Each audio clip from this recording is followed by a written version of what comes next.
नमस्कार दोस्तों, स्वागत है आप सभी का एक बार फिर से। दोस्तों, अगर आप अपनी लाइफ में कुछ नया सीखना चाहते हैं तो चैनल को सब्सक्राइब जरूर करिएगा। श्रावण मास कामनाओं को पूर्ण करने वाला महीना होता है। इस महीने में भगवान शिव की कृपा पाना चाहते हैं तो उनकी आराधना कीजिए, उनके मंत्रों का जाप कीजिए। बहुत ही शीघ्र उनकी कृपा प्राप्त हो जाती है, क्योंकि शास्त्रों में कहा गया है कि श्रावण मास भगवान शिव को इतना प्रिय है कि इस महीने में की गई पूजा आराधना से भगवान भोलेनाथ बहुत ही शीघ्र प्रसन्न हो जाते और अपने भक्तों की समस्त कामनाओं को पूर्ण कर देते हैं। तो जिस प्रकार से भगवान भोलेनाथ को श्रावण मास प्रिय है, उसी प्रकार से भगवान भोलेनाथ के भक्तों को भी श्रावण मास बहुत प्रिय है। शिव भक्त इस मास का पूरे वर्ष इंतजार करते हैं कि जब ये सावन मास का विशेष समय शुरू होगा। हम भगवान शिव की विशेष विधि से पूजा आराधना करेंगे, विशेष रूप से उनके मंत्रों का जाप करेंगे। विशेष द्रव्यों द्वारा हम भगवान शिव का अभिषेक करेंगे, जिससे कि भगवान शिव की कृपा हमें प्राप्त हो और हमारे मन की जो भी कामना हो, भगवान शिव उसे पूर्ण करें। और जिस प्रकार से भगवान शिव के भक्त समर्पित भाव से उनके आराधना करते हैं, सच्चे श्रद्धा भाव से उनकी आराधना करते हैं, भगवान भोलेनाथ की कृपा अपने भक्तों पर अपार बरसती है। बहुत ही शीघ्र उनकी कृपा हमें प्राप्त हो जाती है और मन की समस्त कामनाएं भगवान भोलेनाथ अपने भक्तों की पूर्ण कर देते हैं। इस सावन मास में भगवान शिव की पूजा के समय कुछ विशेष नियमों का पालन करना चाहिए। कुछ विशेष नियम इस सावन मास में हमें जरूर अपने लिए निर्धारित करने चाहिए कि हम इस विधि से पूजा आराधना करेंगे। अगर हमारे मन की कोई भी विशेष कामना है तो उसको अगर बहुत शीघ्र आप पूर्ण करना चाहते हैं तो आप कुछ विशेष नियम इस सावन मास में जरूर अपनाएं। ऐसे ही कुछ बहुत विशेष नियमों के बारे में आज इस वीडियो में हम बात करने वाले हैं, लेकिन दोस्तों उससे पहले आपसे रिक्वेस्ट करते हैं कि वीडियो को लाइक जरूर करिएगा, दोस्तों को शेयर कर दीजिएगा, और अगर आपने अभी तक चैनल को सब्सक्राइब नहीं किया है तो चैनल को सब्सक्राइब करके बेल आइकॉन जरूर दबाइएगा। दोस्तों, आपकी कोई भी कामना हो, किसी भी कामना के लिए भगवान शिव की आराधना करना चाहते हैं, धन, संतान, व्यापार या फिर जीवन की कोई भी आपकी समस्या हो उसे दूर करना चाहते हैं, आप किसी भी नियम का पालन कीजिए, भगवान शिव की आराधना कीजिए, अवश्य पूर्ण होगी। सावन बीतने से पहले कई बार मनोकामनाएं पूर्ण हो जाती हैं। भगवान शिव इतना अधिक प्रसन्न हो जाते हैं अपने भक्तों पर। हम सिर्फ समर्पित भाव से भगवान शिव की शरण में जाएं। सर्वस्व त्याग कर भगवान शिव की शरण में जाएं।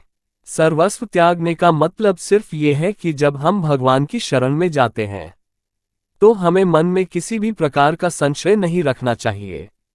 कई भक्त होते हैं जो पूजा करते हैं, लेकिन उन्हें लगता है कि इस पूजा से कुछ नहीं होगा। अगर आप पहले ही ये चीज मान लेंगे कि देखते हैं क्या होता है, तो सच में कुछ नहीं होगा। आपको मन में विश्वास रखना होगा कि मात्र एक लोटा जल ही अगर मैं भगवान शिव को अर्पित कर रहा हूं तो इसी से मेरी मनोकामना पूर्ण हो जाएगी। अगर आपके मन में विश्वास होगा तो शिवलिंग के मात्र दर्शन करने से भी आपकी मनोकामना पूर्ण हो जाती है। तो विश्वास बहुत आवश्यक है, इसलिए कह रहे हैं सर्वस्व त्याग कर भगवान शिव की शरण में जाना होता है, तभी हमारी मनोकामना पूर्ण हो जाती है।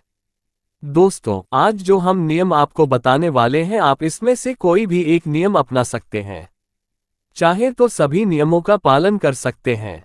ये पूजा के ही नियम हैं। बस हमें ध्यान रखना है कि हम पूरे महीने इन नियमों का पालन करें। प्रतिदिन इस नियम का पालन करें और श्रद्धा भाव से पूरे नियम का पालन करें। तो सबसे पहले बात करते हैं अभिषेक के बारे में। जो हम अभिषेक करते हैं भगवान शिव का, एक आप नियम लीजिए कि प्रतिदिन आप शिवलिंग का अभिषेक करेंगे। जिस भी द्रव्य से करने में आपको सुविधा होती हो, जैसे कुछ लोग पंचामृत से करते हैं, कुछ लोग कच्चे दूध से करते हैं, या आपकी कोई विशेष कामना है जैसे कि कुछ लोग गन्ने के रस से करते हैं या अनार के रस से करते हैं, केसर के रूप से करते हैं। जो भी आपके पास उपलब्ध हो या जो भी आपकी कामना हो, आप ये नियम बना लीजिए कि हर रोज आपको शिवलिंग का अभिषेक करना है। ये हर रोज आपको शिव मंदिर जाकर दर्शन करना है। अब अभिषेक कैसे करना है? बहुत से भक्त जाते हैं जल्दी से अपने हाथ में जो पानी होता है, जो भी द्रव्य आपके हाथ में होता है, पात्र में आप पलटते हैं शिवलिंग पर और थोड़ी देर रुकते हैं और चले आते हैं। ऐसे अभिषेक नहीं करना है जब आप अभिषेक करते हैं। पूरे श्रद्धा भाव से सच्चे मन से कीजिए। पात्र जो अपने हाथ में पकड़ा है, दोनों हाथ से पकड़कर भगवान शिव के शिवलिंग पर जो आप द्रव्य गिराते हैं उसकी धार बहुत ही पतली धार होनी चाहिए। जब आप भगवान शिव का अभिषेक करें तो उत्तर दिशा की तरफ का मुख होना चाहिए और पूरे श्रद्धा भाव से पतली धार बनाते हुए भगवान शिव के मंत्र का जाप करते हुए किसी भी मंत्र को आप जपना चाहते हैं उस मंत्र के द्वारा भगवान शिव का अभिषेक कीजिए। हर क्षण आपके मन से वो मंत्र निकलते रहना चाहिए जब तक आप शिव का अभिषेक कर रहे हैं तब तक। तो पतली धार के द्वारा जब आप अभिषेक करेंगे तो बहुत अधिक समय तक आप अभिषेक भी करेंगे और अभिषेक करते समय हम जितने अधिक मंत्रों का जप करते हैं उसका फल हमें बहुत अधिक प्राप्त होता है। तो जब आप अभिषेक करते हैं इस बात का जरूर ध्यान रखें तो अभिषेक आप प्रतिदिन करें।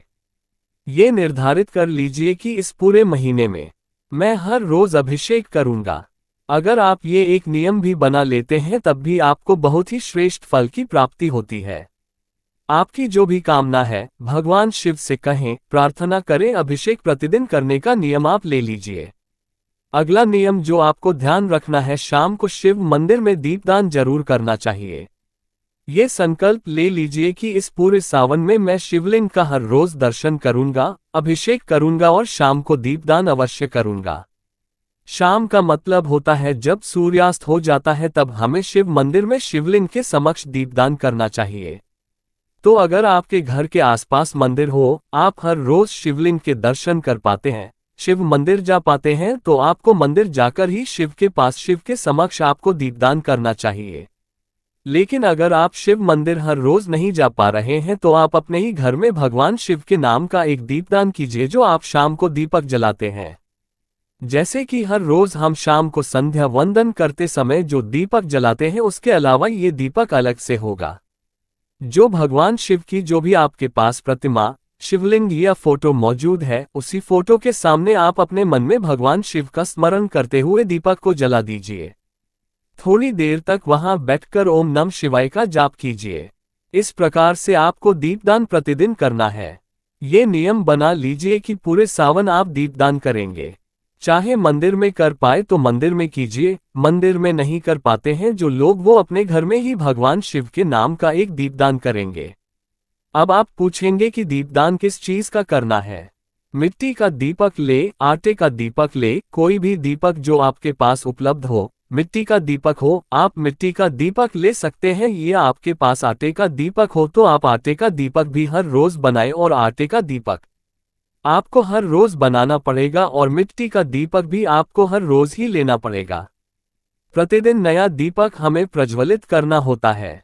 तो अगर आप घर में दीपदान कर रहे हैं तो आप कोई भी धातु का दीपक भी प्रयोग कर सकते हैं। तो हर रोज आप साफ करके उसे दान में प्रयोग करेंगे। और उसमें आपको क्या डालना है, घी या तेल, ये आपके अपने सामर्थ्य पर है। अगर आप शुद्ध घी का प्रयोग करते हैं तो सर्वाधिक श्रेष्ठ, लेकिन आपके पास शुद्ध घी उपलब्ध नहीं है तो आप दीपदान करते समय तिल के तेल का प्रयोग भी कर सकते हैं, पर दीपदान अवश्य करें। इस बात का आप नियम बना लीजिए। अगला जो आपका नियम होना चाहिए वो भगवान शिव को हम बिल्वपत्र अर्पित करते हैं। उसका भगवान शिव को बिल्व पत्र बहुत प्रिय है। तो बिल्व पत्र आप किस प्रकार से अर्पित करें जिससे आपकी कामना पूर्ण हो। आपको 21 बिल्व पत्र लेने हैं। अगर आपकी कोई विशेष कामना है तो देखिए हमें थोड़ा प्रयास तो करना पड़ता है।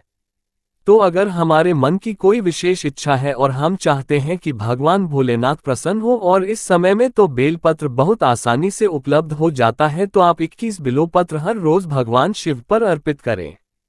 किस प्रकार से अर्पित करेंगे वो हम आपको बताते हैं। बिल्व पत्र खंडित नहीं होने चाहिए, बिल्कुल साफ सुथरे शुद्ध बिल्व पत्र होने चाहिए। हर बिल पत्र पर आप चंदन से ओम नमः शिवाय लिखेंगे। सफेद चंदन द्वारा ओम नमः शिवाय लिखेंगे और इन सभी बिल्व पत्रों की आप माला बनाएंगे। आप सफेद धागे से इन सभी बिल्व पत्रों को 171 माला का स्वरूप दीजिए और ये माला ले जाकर आप शिवलिंग पर अर्पित कीजिए। प्रतिदिन का ये नियम बना लीजिए कि हर रोज 21 बिल्व पत्रों की माला मैं भगवान शिव को अर्पित करूंगा। आपकी जो भी कामना है भगवान शिव से कहिए और संकल्प के साथ इस नियम का पालन कीजिए। पूरे सावन मास अगर प्रतिदिन आप 21 बिल्व पत्र की माला अगर भगवान शिव को अर्पित करते हैं तो बहुत ही शीघ्र मन की समस्त कामनाएं पूर्ण हो जाती है। पर यह नियम के साथ होना चाहिए। पूरे सावन आपको ये काम करना है। अगला जो नियम आपको धारण करना चाहिए वो है सफेद आंकड़े के फूल, जो कि भगवान शिव को बहुत प्रिय है। सफेद आंकड़े के फूल ना मिले तो दूसरा वाला आंकड़ा जो लाल भी होता है आप उसका भी प्रयोग कर सकते हैं, लेकिन सफेद मिल जाए तो अति उत्तम। आंकड़े के फूल आपको 108 लेने चाहिए। 108 फूलों की माला आपको बनानी चाहिए। आंकड़े के फूल गुच्छे में मिलते हैं तो बहुत थोड़े से फूलों में ही आपके 108 हो जाते हैं। जब आप गिन देंगे तो इनकी भी आपको माला बनानी है। 108 फूलों की माला बनाकर वो शिवलिंग पर अर्पित करें तो प्रतिदिन का आप ये नियम भी ले सकते हैं कि हर रोज मैं 108 फूलों की माला भगवान शिव को अर्पित करूंगा। जब अभिषेक करें तो 108 फूलों की माला भगवान शिव को अर्पित करें। 108 फूल ना मिले तो क्या करें? तब आप 21 फूल लेकर इसकी भी माला बनाकर भगवान शिव को अर्पित कर सकते हैं। हर रोज अगर आप सफेद आंकड़े की पुष्पों की माला भगवान शिव को अर्पित करते हैं तो मन की कोई भी कामना हो, धन से संबंधित या संतान से संबंधित समस्या हो, आपकी या जीवन में आपको सुख समृद्धि चाहिए और भी कोई समस्या आपकी हो सकती है, किसी भी समस्या के लिए आप ये उपाय करें। संकल्प लेकर जब आप कोई भी उपाय करते हैं कि ये काम मैं पूरे सावन करने वाला हूं या करने वाली हूं तो वह आपकी कामना भगवान शिव अवश्य पूर्ण करते हैं। इसी प्रकार से आपको ये नियम पूरे सावन लागू करना है। मतलब पूरे सावन में आप इनमें से कोई भी एक नियम बना लीजिए कि पूरे सावन में इसमें से एक नियम का तो मैं जरूर पालन करूंगा, और अगर आप सारे कर पाते हैं तब तो अत्यंत श्रेष्ठ है। अगला आपका नियम होना चाहिए कि पूजा के बाद यानी जब आप शिव मंदिर में पूजा करते हैं, भगवान शिव की आराधना करते हैं, उसके बाद नंदी देवता के कान में हर रोज आपको ओम नमः शिवाय बोलना है। 11 बार बोलना है आपको। और जब हम नंदी देवता के कान में कोई शब्द बोलते हैं तो बहुत आराम से बोलते हैं कि जब हम उनके कान में बोलते हैं तो किसी दूसरे को ना सुनाई दे। जो हमारे पास में खड़ा कोई भी व्यक्ति हो उसे हमारी आवाज सुनाई ना दे। इतने आराम से हम नंदी देवता में अपने शब्द बोलते हैं, अपनी कामना बोलते हैं, ओम नमः शिवाय बोलते हैं। तो आपको सिर्फ 11 बार ओम नमः शिवाय बोलना है, कोई कामना नहीं बोलनी है, सिर्फ ओम नमः शिवाय हर रोज 11 बार पूजा के बाद बोलना है। इतना कर लीजिए, आपके मन की कोई भी कामना हो, नंदी देवता भगवान शिव तक पहुंचा देते हैं और आपकी कामना अवश्य पूर्ण हो जाती है। दोस्तों, ये बहुत ही जरूरी नियम है पूजा के और हमें प्रतिदिन सावन में इन नियमों का पालन करना चाहिए। लेकिन प्रतिदिन अगर आप सभी नियमों का पालन नहीं कर पाते हैं तो पूरे सावन के लिए कोई भी एक नियम या 2 नियम या इससे अधिक नियम जीतने का आप पालन कर पाते हैं, जरूर कर लीजिए। अगला नियम जो आपको इस सावन में करना चाहिए, आपकी कोई विशेष कामना हो तो उसके लिए ये उपाय है पंचाक्षरी मंत्र का जप। पंचाक्षरी मंत्र का जप विशेषकर हर कोई करता है। सावन के मास में ओम नमः शिवाय का जप सभी करते हैं, लेकिन किस विधि से करते हैं? देखिए, आपको एक संकल्पित संख्या लेनी है कि इस पूरे सावन में मैं 1,25,000 की संख्या ओम नमः शिवाय का या नमः शिवाय का जप कर दूंगा। माला द्वारा, रुद्राक्ष की माला द्वारा, जैसे आप 1,25,000 मंत्र या पहले दिन से लेकर अंतिम दिन तक अपनी संख्या निर्धारित कर लीजिए। कितनी संख्या में आप जपना चाहते हैं? 11 माला, 21 माला, 51 माला, या आपके पास समय हो तो और भी अधिक। अगर आप पंचाक्षरी मंत्र का पूरे नियम से 1,25,000 जप सावन मास में कर देते हैं तो यकीन मानिए भगवान भोलेनाथ की असीम कृपा आपको प्राप्त हो जाती है और आपके मन में जो भी कामना हो, जो आपने सोचा भी ना हो, उससे कहीं अधिक भगवान भोलेनाथ आपको प्रदान कर देते हैं। ये बहुत ही महत्वपूर्ण नियम है। हम पंचाक्षरी मंत्र का जप तो करते हैं, लेकिन कोई नियम के द्वारा कोई संख्या निर्धारित करके अगर नहीं करते हैं तो उसका उतना शीघ्र हमें फल प्राप्त नहीं होता है। लेकिन अगर आप पहले से ही संख्या निर्धारित कर लेंगे तो आपके जीवन की जो कामना है उस कामना के साथ आप संकल्प ले लीजिए कि इस कामना के लिए मैं इतनी संख्या में मंत्र जप करूंगा। आप इससे अधिक भी कर सकते हैं, लेकिन कम से कम 1,25,000 जप का आप जरूर संकल्प ले लीजिए, या फिर शिव तांडव स्तोत्र के द्वारा आप पूरे सावन शिवलिंग का अभिषेक करेंगे। ये भी आप संकल्प कर सकते हैं कि हर बार जब मैं प्रतिदिन का अभिषेक करता हूं तो अगर आपको शिव तांडव स्तोत्र आता है, याद है आपको, तो पूरे मास में आपको शिव तांडव स्तोत्र के द्वारा अभिषेक करना चाहिए। शिव तांडव स्तोत्र अपने आप में एक बहुत ही सिद्ध स्तोत्र है। इस स्तोत्र के पठन मात्र से, श्रवण मात्र से ही मनोकामनाएं पूर्ण हो जाती है, भगवान शिव की असीम कृपा प्राप्त हो जाती है। तो आप ये नियम अपनाएं। ये कुछ विशेष नियम है, हमें पूरे सावन में जरूर इनका पालन करना चाहिए। तो इनमें से आपको जितना भी आपके अनुकूल लगता है, आपकी कामना चाहे कोई भी हो, कोई भी एक संकल्प लेकर अगर आप अपनी कामना पूर्ण करने के लिए भगवान शिव से प्रार्थना करेंगे, अवश्य आपकी कामना पूर्ण होगी। जैसा हमने पहले कहा, सर्वस्व त्याग कर भगवान शिव की शरण में जाए और मात्र एक लोटा जल भी प्रतिदिन नियमित निरंतर एक नियम के द्वारा चढ़ाएंगे कि हर रोज आप इस समय भगवान शिव के मंदिर जाते हैं और अभिषेक करते हैं, तो यकीन मानिए एक जो नियम होता है उसका फल बहुत ही शीघ्र हमें प्राप्त होता है।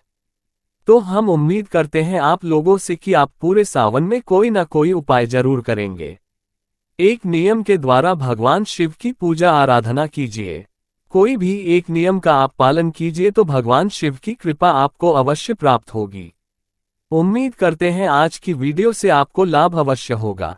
आज के लिए बस इतना ही दोस्तों। अगर आपको ये वीडियो पसंद आया है तो वीडियो को लाइक करिएगा, दोस्तों को शेयर जरूर करिएगा और चैनल को सब्सक्राइब करके बेल आइकॉन जरूर दबाइएगा ताकि आने वाला नॉलेजेबल वीडियो आपको सबसे पहले मिले।